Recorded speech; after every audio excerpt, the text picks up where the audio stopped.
नमस्कार, मैं रजनी चौबे और आप देख रहे हैं न्यूज़ 18 का डिजिटल प्लेटफॉर्म।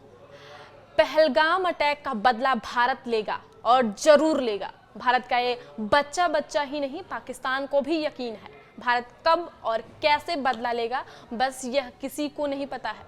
पाकिस्तान भारत के संभावित अटैक के खौफजदा है। उसके रातों की नींद उड़ी हुई है। उसने हमले के डर से अपने आसमान तक को बंद कर दिया है। अभी तो मुजफ्फराबाद कूच भी नहीं हुई हमारी आर्मी कि उधर पाकिस्तान थर थर कांप रहा है। भारत से जंग लड़ने के लिए पाकिस्तान बच्चों का इस्तेमाल कर रहा है। स्कूली बच्चों को ह्यूमन शील्ड बनने की ट्रेनिंग दे रहा है। जी हाँ, अपने कब्जे वाले कश्मीर में पाकिस्तान बच्चों को जंग में कूदने की ट्रेनिंग दे रहा है। पाकिस्तान के कब्जे वाले जम्मू कश्मीर में स्कूल में खेल के मैदानों को फर्स्ट एंड कैप में बदला जा रहा है। बच्चों को यहाँ सिखाया जा रहा है कि अगर भारत जंग छिड़ जाती है तो कैसे वो ह्यूमन शील्ड बनकर अपनी और अन्य पाक नागरिकों की मदद कर सकते हैं। आतंकियों का आका पाकिस्तान के 10-12 साल के बच्चों को भी युद्ध की याग में झोंकने को तैयार है। खुद जियो टीवी की रिपोर्ट में यह दावा किया गया है। पाकिस्तान स्कूली बच्चों को बता रहा है कि भारत जल्द ही उस पर सैन्य हमला करने की योजना बना रहा है।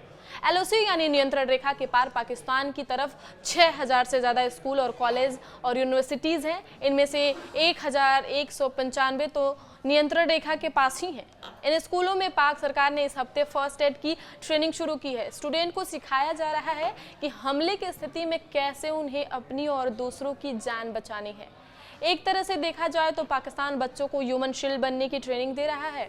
मुजफ्फराबाद में अब तक 13 स्कूलों में बच्चों को ह्यूमन शील्ड बनने की ट्रेनिंग दी जा चुकी है। हालांकि पाकिस्तान इस ट्रेनिंग में अलग ही नाम दे रहा है। उसका कहना है कि आपात स्थिति में बच्चों को निकालने के लिए यह ट्रेनिंग है, मगर हकीकत तो यह है ही नहीं। पाकिस्तान इन बच्चों का इस्तेमाल अपने फायदे के लिए ही करेगा, जैसा कि उसका आतंकी इतिहास रहा है। पाकिस्तान की तरफ नियंत्रण रेखा के पास करीब 15 लाख लोग रहते हैं। यहाँ के लोग युद्ध की स्थिति की तैयारी कर रहे हैं। जो लोग कंक्रीट खरीद सकते हैं वे साधारण मिट्टी की दीवारों को वाले बंकर को कंक्रीट से मजबूत कर रहे हैं। पहलगाम की बैसरन घाटी में आतंकी हमले से 17 दिन पहले कुछ लोग पहलगाम के उन होटलों की रेकी कर रहे थे जहां ज्यादा टूरिस्ट ठहरते हैं। ये लोग आतंकी थे। रेकी का मकसद था कश्मीर घूमने आए लोगों का कत्लेआम। होटल से बात नहीं बनी तो 15 अप्रैल से पहलगाम के आसपास के फेमस पार्क और घाटियों में रेकी शुरू की गई। फिल्मों की शूटिंग से मशहूर हुए बेताब घाटी, अरू घाटी और फेमस अम्यूजमेंट पार्क की रेकी के बाद बैसरन घाटी को हमले के लिए चुना गया। वजह, पहलगाम आने वाले टूरिस्ट यहाँ जरूर रुकते हैं। यहाँ सिक्योरिटी नहीं होती है और आने जाने का रास्ता ऐसा नहीं है कि हमले के बाद आर्मी तेजी से पहुंच सके। आतंकियों ने जैसा सोचा था वही हुआ। वे आए, 15 मिनट तो गोलियां बरसाते रहे, 26 टूरिस्ट की हत्या की और जंगलों में गायब हो गए।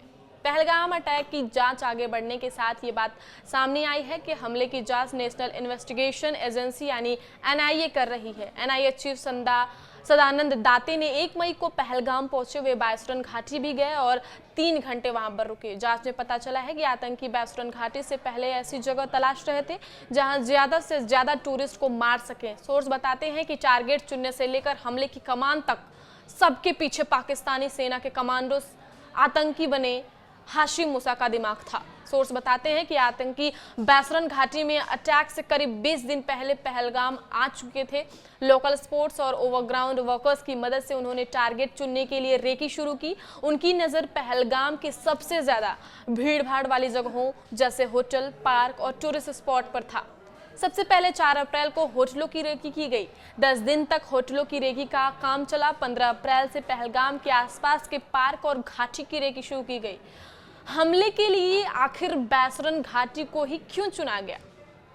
सोर्स के मुताबिक होटलों और 4-5 भीड़ भाड़ वाले टूरिस्ट स्पॉट की रेकी के बाद आतंकियों ने बैसरन घाटी को चुना। इसकी वजह की पड़ताल हमने पहलगाम के मशहूर सेल्फी पॉइंट से शुरू की। यहाँ से उन सभी जगहों पर गए जहाँ रेकी की बात सामने आई। पहलगाम में एंट्री करते ही सबसे पहले सेल्फी पॉइंट आता है। पहलगाम अटैक के तीसरे दिन ही यहाँ टूरिस्ट आने लगे हैं। यहाँ से 1 किमी आगे पीछे दोनों तरफ आर्मी और पुलिस तैनात है। अभी यहाँ से आसानी से घेराबंदी हो सकती है, इसलिए ये जगह आतंकियों के निशाने पर रही और न उन्होंने यहाँ रेकी की। आगे की खबरों के लिए देखते रहे न्यूज़ 18 का डिजिटल प्लेटफॉर्म और कमेंट बॉक्स में कमेंट करके ज़रूर बताइएगा कि क्या वो पहले से रुके हुए थे। धन्यवाद।